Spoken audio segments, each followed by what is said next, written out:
It's Anti-War Radio on Chaos 92.7 in Austin. We're streaming from chaosradioaustin.org and antiwar.com/radio. I'm Scott Horton. Thanks for tuning in. By one demand, my good friend Jim Bovard returns to the show. Hi, Jim. Hey, Scott. How you doing? I'm doing great, man. How are you? Doing good. Cold sober as of this point in the day.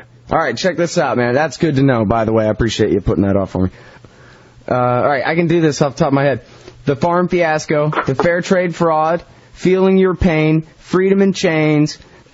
Shit, I'm forgetting another. Oh, you were doing so well. You Clinton were Gore. I did it. It was a great first laugh you had. I did a great first laugh, and then that damn shakedown, how government screws you. The shakedown, that's what gets you every time. Yeah, shakedown throws me off, man. And then of course there's the terrorism and tyranny. Terrorism and Tyranny, the Bush Betrayal, and my favorite. This book is so good. It's Attention Deficit Democracy, and it might as well be brand new, and everybody ought to go run out and buy it right now because it's still that good. Well, thanks. That's very kind. Thanks, Scott. Well, good. I'm glad you think so. Hey, everybody, you can check out Jim's blog and his website and links to all his books and all this stuff at jimbovard.com.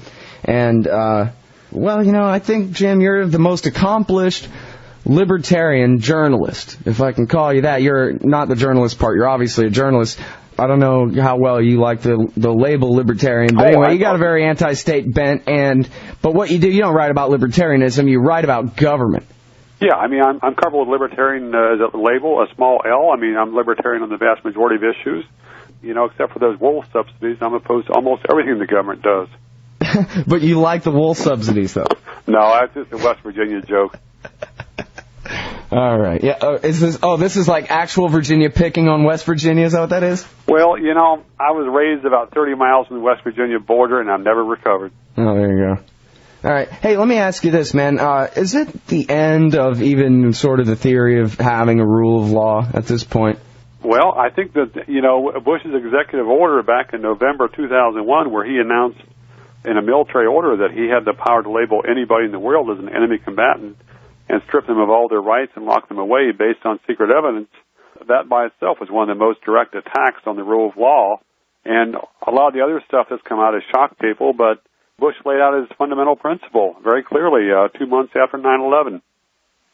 And there were only a small number of folks who really focused on that as a profound sea change in American life. Mm-hmm. I was just sharing with the good people in the audience here something from James Bamford's new book, The Shadow Factory, about the National Security Agency. And he quotes Frank Church, who chaired the Senate committee hearings that outed all the wrongdoing by the committees. 1976 hearings. I'm sorry. Yeah, and so the quote is something to the effect of, "Wow, and this is from the late 1970s too, 30 years ago." And he says, America's government's intelligence capability, if it were ever turned on the American people, they could turn this place into an absolute, unescapable nightmare police state, basically overnight. They have the signals intelligence capability alone to know who all of us are, what we're all doing, and what we're all thinking at this point. They got the software to draw up your psychological profile, and they know virtually everything about you. They're vacuuming up every search word, recording and saving every phone call, and they've got us, it seems like they have us where all they got to do is flip a switch, and we're done for. Well, yeah, but it's important to keep in mind that the government is us, and if people don't want that, the government won't do it.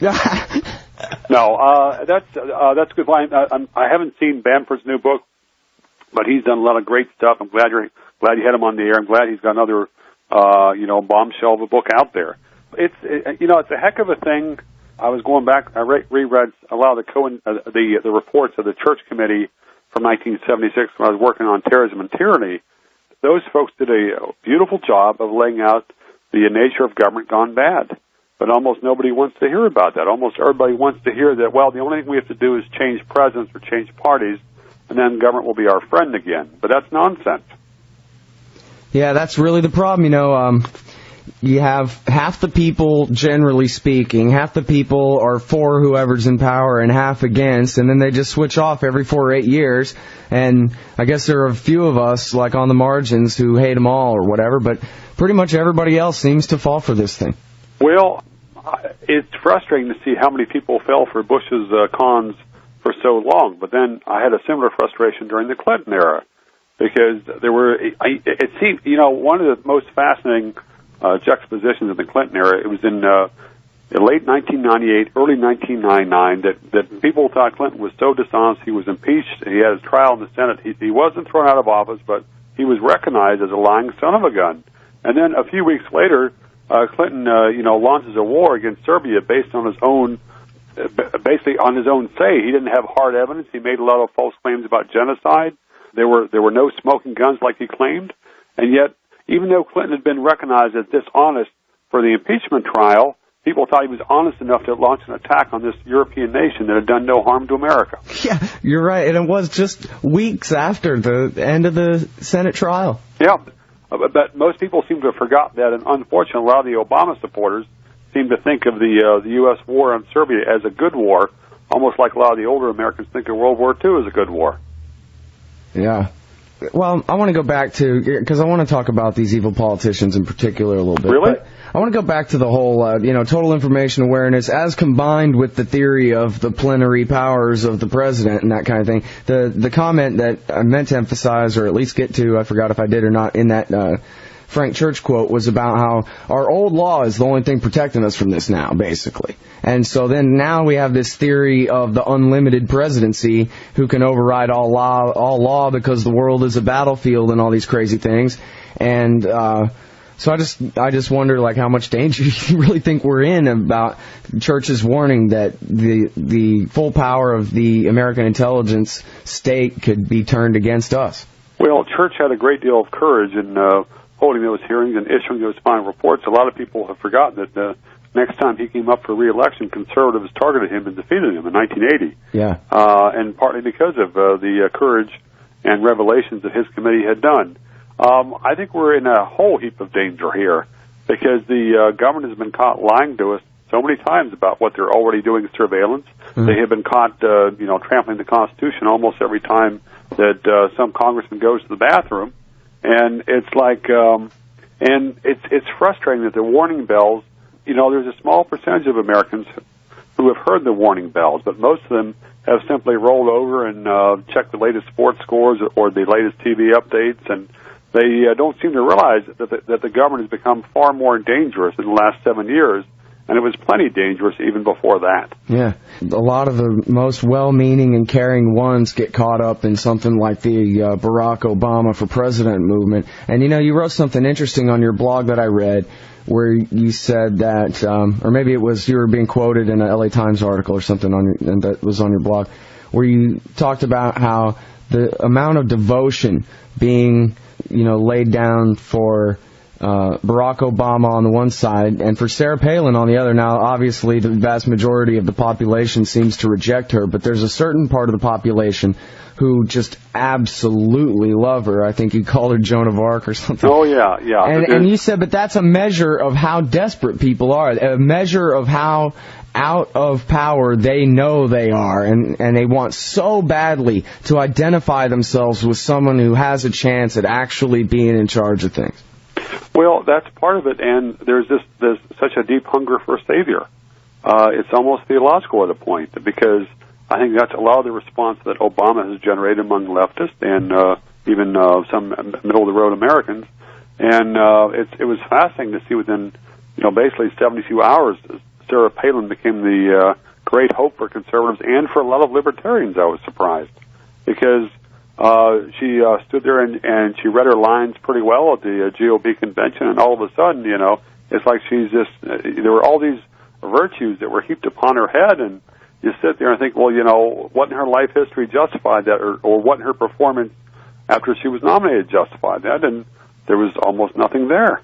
And yet it's a sign of how gullible even folks who are supposedly skeptical about politicians can be. Well, I think you're defining the term libertarian pretty broadly there. I agree, but what's a better definition, Scott? Well, nobody from AEI could possibly be a libertarian, could they? Well, I mean, a beltway libertarian. Yeah, I guess so. I don't know. No, it's. I tend to go with Anthony Gregory's definition, which is none of y'all are libertarians unless I say you are. Well, that saves on the paperwork. Yeah. Well. That saves on the vetting cost. Oh, man. All right, so did you see this in the Washington Post? You live near there, right? You read the Washington Post in the morning or what? It certainly brightens up my breakfast table. So I'm grapefruit juice. All right, so here's my impression of you at the breakfast table this morning then. Because you must have saw this article on Al-Qaeda websites, Joy over U.S. Crisis, Support for John McCain. Well, I mean, I probably grinned over that one. Actually, I think I saw that one late last night before I went to bed. Oh, no, so that kind of takes the fun out of it, I guess. Well, that's true, and I was kind of early then. So this would be a good one with orange juice and toast and things. But so, it's too early in the morning for a cigar, too. So it's never too early for a cigar, man. Never too early for a cigar. Okay, well, that's a good philosophy. I like that. Well, I smoke cigarettes, and that's the very first thing I do, like, right after, waking up. I leave out other parts. Hey, this article here, it says that the Al-Qaeda dudes are laughing because the American government has been doing everything they want all these years, and their best hope is that John McCain will get elected and continue these policies. Well, that just goes to show that you can't trust terrorists. There's some irony there. I mean, because certainly as far as stirring up hostility towards America in Muslim nations, the U.S. invasion of Iraq has done that more than practically anything else the U.S. could have done. And the ongoing abuses in Afghanistan, the bombing attacks that result in killing innocent people on a regular basis, and then the U.S. military comes out and spins and says, well, it was self-defense because there were bad guys in the same country. I mean, that doesn't pass muster in foreign countries when people hear that.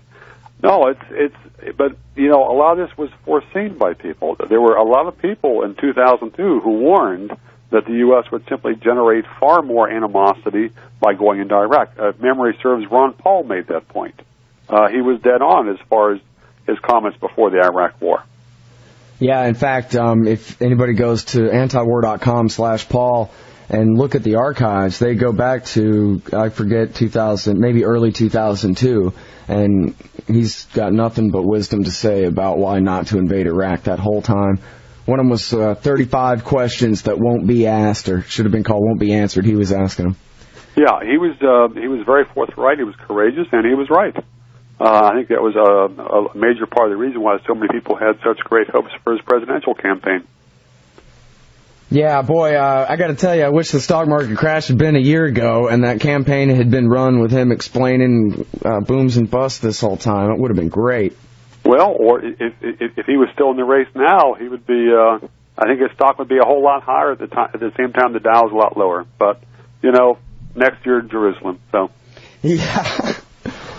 Well, anyway, I admit, Jim, I have my disappointments with the way that the Paul campaign was run, but I'm determined to simply look at the glass as, 3/4 full, because the number of people who were exposed to a real message of individual liberty, sound money and peace by him in the last year and by that movement is more than I could have ever dreamed. So I'm just going to take it at that.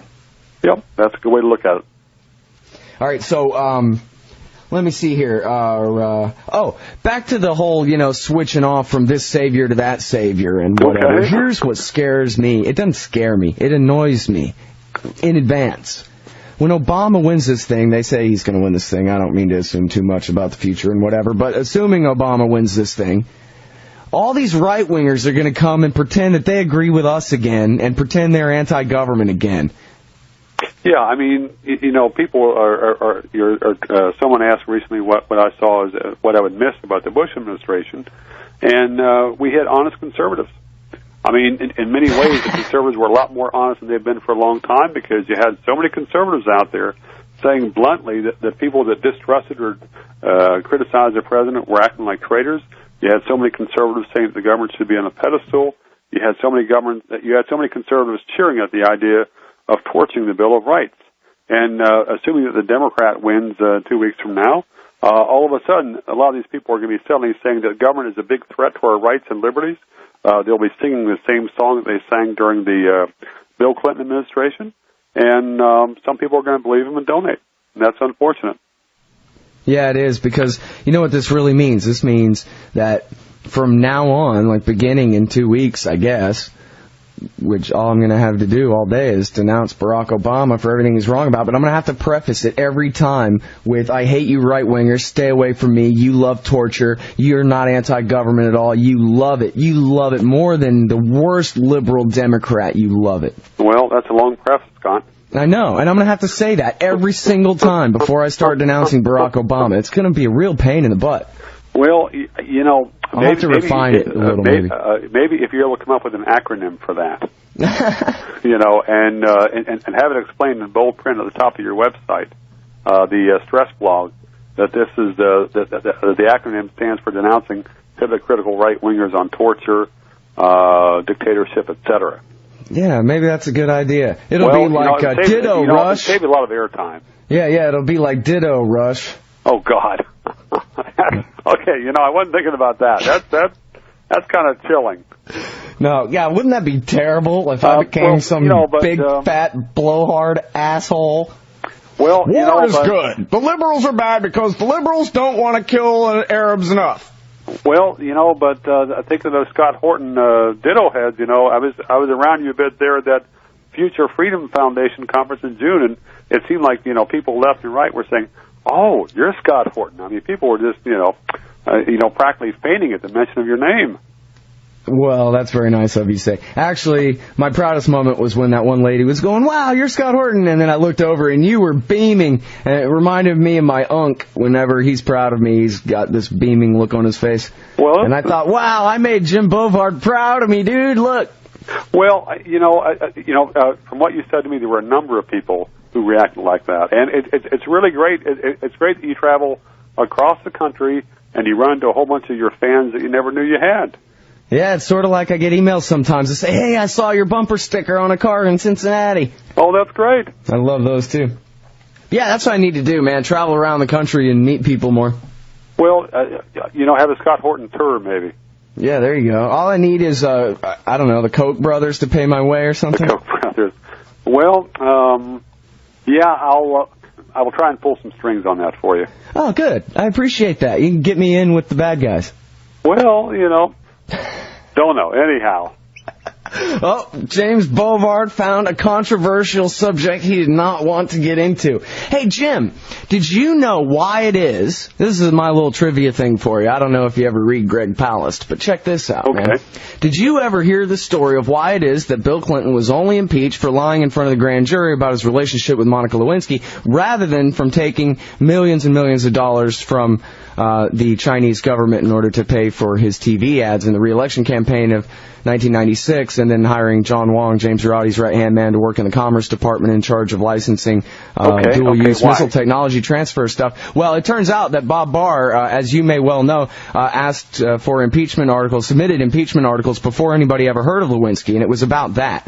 And so here's the great anecdote that you may or may not have heard, which is that Tom Daschle and Trent Lott, the leaders of the Democratic and Republican parties in the U.S. Senate at the time, made a backroom deal where they said, you promise, the Daschle Democrats said, you promise to only impeach Bill for the Lewinsky stuff and not for the missile technology transfers. And we'll promise not to indict all the congressmen and the Koch brothers for all their criminal corruption and violating of the campaign finance laws and funding the Republican Revolution of 1994. And Trent Lott said, you got a deal. And that's why Bill Clinton was not removed from office. Well, that's interesting. I had not heard that rationale for the very narrow things. It was my impression was that the House impeachment leaders, with very few exceptions, were basically very timid and somewhat cowardly. Bob Barr was not. Barr was in the forefront there, and Barr, 2-3 months before the Lewinsky scandal broke, Barr proposed articles of impeachment in the House. Ron Paul was one of the handful of congressmen who co-sponsored that with him, or who joined him in that measure.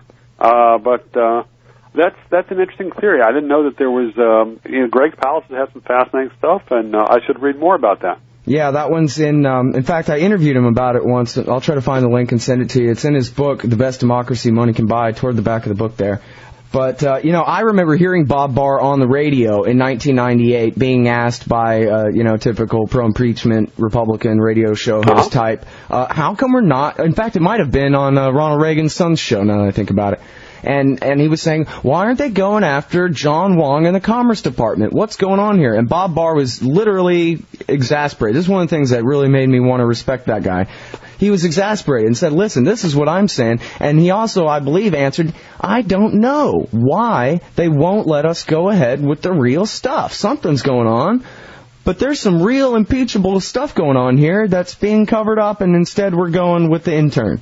Well, yeah, it was a tragedy because there were so many elements of so many crimes the Clinton administration had committed. And most of those crimes were covered up, and when George W. came into power in 2001, his people seemed to have little or no interest in exposing the crimes and abuses of the Clinton administration. And I hope that if Obama wins, he doesn't follow the same precedent that George W. made with Clinton, because there was a great chance for Americans to learn about the nature of government from watching a full-scale impeachment hearing. But there was, if you think back to 1973-74, what Congress did in the lead-up to Nixon's resignation, there were great hearings by courageous congressmen and who were willing to keep pushing and who did a good job of focusing and squeezing people and getting the facts out. Whereas most of the congressional hearings in the last 15 years have been utter jokes because the congressmen themselves don't seem to be paying attention, and they simply sit there and ask the questions that their aides wrote out for them. And the congressmen most of them seem incapable of an intelligent follow-up question for a witness. Yeah. Well, and I can see it now. Barack Obama, he'll probably even, give a statement to the cameras and say, no, we're not going to do, torture trials and war crimes tribunals or anything even remotely along those lines. We're going to let bygones be bygones and move forward in a bipartisan way. It's already a done deal. Well, I'm not quite that pessimistic. Oh, come on. But I was very disappointed to see Obama flip-flop on giving immunity to the telecom companies that had broken federal law by helping the Fed spy on American citizens, and as well as giving immunity to all the federal officials that broke the law. I mean, this is smoking gun crimes, and Obama joined a handful of other Democrats and most Republicans in saying, rule of law doesn't count. I mean, it's important for people not to know what the government has done.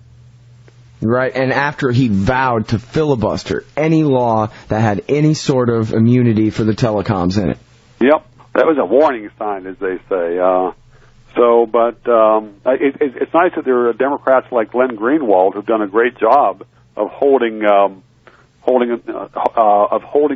to the heat, to the fire on this. But most of the Democrats seem to say, well, all that matters is that a Democrat capture the presidency.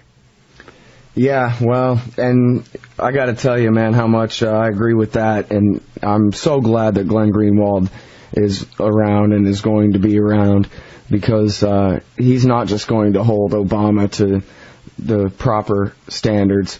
He's going to hold the rest of the liberal blogger community to those standards as well, and I know he's not going to sell out the Bill of Rights just because the Democrat says to, unlike, I'm certain already, I try not to look. I try to avert my eyes, but sometimes I look at the Daily Kos and some of the excuses that I see for bad things that haven't even happened yet but are going to under Obama.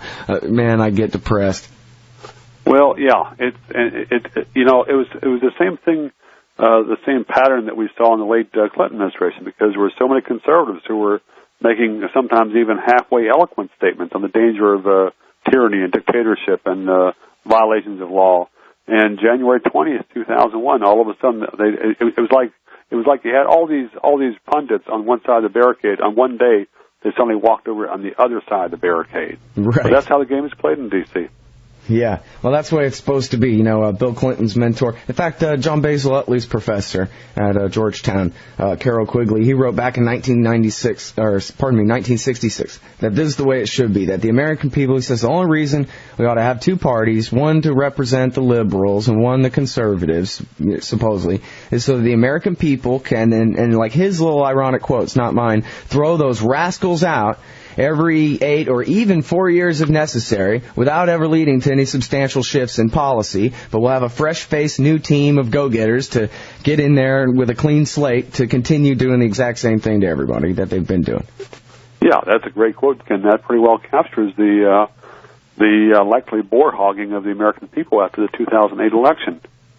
But I could be wrong. I've been wrong before, so. Yeah, well, not about this you haven't been. I don't think you're going to be either. Although, like you said, the Glenn Greenwalds of the world, really, I don't know, inspire a lot of hope in me that things could actually not be quite so bad. The Internet has changed a lot, even just in the last 8 years, hasn't it? It has. Part of the frustration I have is that it's easier and cheaper now than ever before to figure out where to find other alternative news sources like Antiwar.com, or to check some of the foreign newspapers that have been a lot more reliable in the Middle East. And yet, most Americans aren't making that effort. And it's interesting to think of how much power Bush would have if Iraq had not gone to hell in a handbasket. That was the thing which basically drained his political capital, and if it had not been for that, it's hard to imagine how much additional power he would have seized. And we still have little or no idea how much power he's actually seized and used over the last 6-7 years. Right. Yeah, see, that's the real point, too, about the telecom immunity, is that this is the only way that people are going to be able to really find out was through the legal process of discovery in their lawsuits. That's what Obama shut down. Yeah. And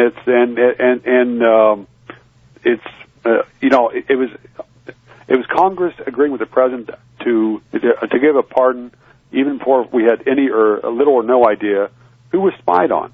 I mean, because I would bet that there's probably a number of people who visit Antiwar.com who might have been that may have raised their chances of being looked at by the feds, because there's all sorts of websites which are triggers, I think, for heightened interest by the feds.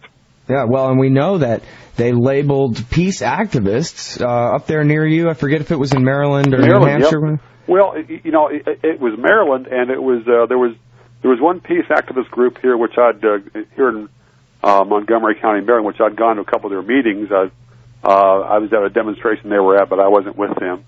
But this is one of the groups that the state police say that they didn't sneak people into, but you really can't believe the state police at this point. But just the fact that state police would put the names of anti-war protesters automatically on the terrorist watch list. And, we have no idea how many other places in this country this has already happened. Yeah, well, and I've learned now from reading Bamford's new book that when they closed down Total Information Awareness, they just simply moved it to the NSA, and that these guys are literally harvesting virtually every electronic signal on Earth, and they've got the software to sift it now. I mean, they're really getting all of our keywords, not just people who look at antiwar.com, but everybody. Yeah, I mean, it's of course it's the same problem they've had before, that they're choking on too much information.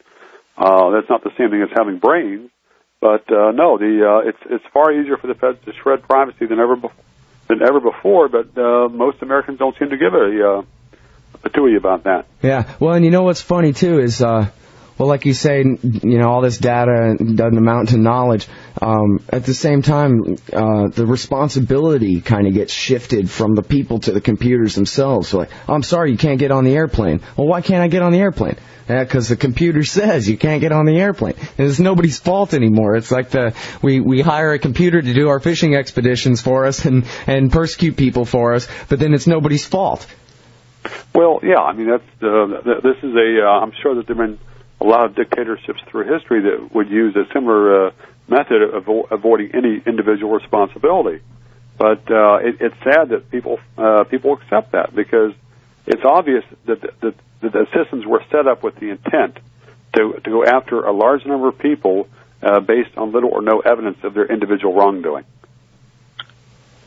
Which, back to the whole law thing, in America the way it's supposed to be is that crimes are investigated, not people, right? And that you don't do fishing expeditions. It used to be, right, that if a judge said this is a fishing expedition, it was at the same time he was, protecting somebody from it and swinging his gavel around and, stopping it. Right? Well, that's kind of archaic, but from what I read in the history books, things did work that way at one point in this country. Yeah, it seems like, people talk about the frog in the pot and it slowly gets warmer, and it doesn't seem that slow to me. It seems like, we're moving pretty rapidly into this thing, and people are still as dumb as a frog about it. Well, some are, some aren't. I mean, it's frustrating that so few Americans have caught on to what the government's doing. And it's not just the individual facts of what the government's doing. It's a question of tendencies, where the government's going with this stuff. And, just to see how the torture scandal has played out, to see how many years it took for any kind of vigorous backlash, and to deal with editors who were so afraid of mentioning the T word in print. It was like some kind of ethnic slur in the government. It made no sense. Yeah. Well, and even when they tried to call the warrantless wiretapping the terrorist surveillance program, that came straight from the White House, and virtually the entire media adopted it, even though that was blatantly not true. If you only read James Risen's original story, it was not just a terrorist surveillance program by any stretch. That was, and yet the press just adopted it as though that was the literal definition of it, rather than the sales pitch on the part of the state. Well, and it was frustrating. There was such a profound failure of courage by the media on Bush's surveillance programs, his warrantless surveillance programs of Americans. I mean, it's hard to imagine the media would have been that cowardly during the Nixon administration. But since then, I don't know what exactly has happened to the media's spine on that. There were some exceptions that were very impressive. James Risen, Eric Lichtblau, some others at New York Times, and a lot of other individuals, the folks at Wired.com, great work. But the mainstream media, I mean, just is still getting its talking points from the White House, even after those talking points were exposed to be lies. Yeah, and even after the disaster in Iraq and Katrina and all the things that finally stripped Bush of his credibility. Yep. It made no sense at all. But this is part of the reason why I'm not that optimistic of a big change after Obama comes in, because we're going to have the same pundits, we're going to have the same media, and these are the folks who helped George Bush put the knife into the Bill of Rights. These are the folks who were cheering him for being courageous and tough, at the same time that they should have condemned him for violating his oath of office. Yep. Well, so what do you think the future's going to look like? Or is there a chance that the Ron Paul type message of liberty that's been getting spread around lately could, really take hold and make a difference anytime soon? Or you think we're headed toward more war and more police and more debt and eventual major crisis here kind of thing? What do you think it looks like, man? I think we're heading for more debt and major crisis. I'm not sure we're heading for more wars. It's hard to really know what Obama thinks, because he's been kind of slippery on a lot of issues, but hopefully his core values are not like Hillary Clinton or a lot of the other warmongers in Washington. And as far as having, it's hard to know how much courage the Democrats are going to show. But there are Democrats like Russ Feingold who have spoken out very courageously on a lot of issues, but I don't know if they're going to have any impact or role in a Barack Obama presidency. Yeah. Well, I mean, I guess we can at least say that, he's not going to name a bunch of neoconservatives from AEI to be the deputy secretary of killing people over there at the Pentagon, like would happen under the McCain administration. Right. There was just, if you look at a lot of Bush's State Department and Pentagon appointees early on, they were just like, it was like a bunch of Darth Vader reruns, and it was almost as if they were trying to find the most bellicose people that they could. Kind of a macho strutting that a lot of neoconservatives have, and a lot of these guys are members of the 45-pound bench press club. So, yeah, and that's true virtually for every single neoconservative, that they are all a bunch of fat-necked, soft-handed wimps to the man. Well, there might be one or two exceptions, but it's kind of funny to see a bunch of guys who are not that macho in person, shall we say, and who are yet so gung-ho in having American soldiers go out and kill foreigners based on their own theories or their ideas or their vision for America. Yeah, well, it really bums me out to have to prefer the kind of so-called realists that surround Barack Obama. I think Lou Rockwell one time, discussing a fight between the neocons and the realists, said it's a heck of a note to have to root for the Rockefellers. That's the way I feel about it. Like, oh, great. It's only lunatics like Joe Biden and Zbigniew Brzezinski and a bunch of horrible, insane maniac killers like that. Instead of, the Richard Pearls and Frank Gaffneys of the world, or not Gaffney, but Sure. Well, yeah, as soon as you put a face on Joe Biden, it gets really depressing. Man. Yeah, I don't know what to do with that guy, man. This guy, if there's one way that McCain could pull it off, it's going to be that they let him keep talking. Joe Biden? Yeah. But people aren't paying that much attention to him, are they? Oh, well, I hope that that's the case at this point. Okay. He gave a whole speech the other day about how Barack Obama is weak and untested, and everybody in the world is going to try to gang up on us, and we're going to really need a lot of help, and all this crap. Like, dude, was he really trying to get McCain elected, or what, Well, Or he's just that stupid, Joe Biden. Well, he was good enough for Delaware. But do you have like a personal thing against Delaware being from Maryland or whatever? Is that it? It's it's not a bad state. Maybe it has more chicken than people at this point. I'm not sure, but it's a nice state for bicycling. So I will give it credit where credit's due. All right. Well, you're ridiculous. Hey, tell me real quick about your new book. What's it going to be called? When's it going to be coming out? What's in it? What are the chapter titles? Okay, title I'm thinking of right now is Principles and Paradigms, How Politicians Con Citizens into Submission. Wow. And as far as when it's out, haven't got a deal signed yet, but hopefully hopefully mid-2009. I'm finishing it up right now. I had a bit of a delay over the summer, but that's another story. Mm-hmm. But it's basically trying to find a way to help people realize some of the fundamental truths about politics, which I think a lot of folks have gotten misled by the rhetoric and sometimes misled by some of the facts that are not really facts. So just trying to help people, just trying to find a way to better explain some of the things I've wrestled with over the last 15 years. And I think if I explain it better, then perhaps people will understand the issues. Well, don't know, but that's my aspiration.